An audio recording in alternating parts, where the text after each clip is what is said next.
You ask Tiger to solve. This deals with linear equations with one unknown. The final result is x equals 47. Let's solve it step by step. Group all constants on the right side of the equation. Add 7 to both sides. Simplify the arithmetic.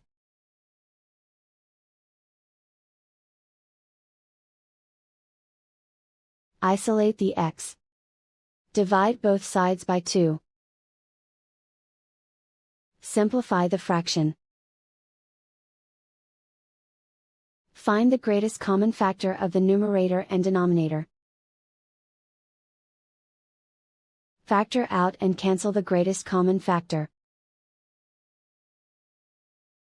And so the final result is x equals 47.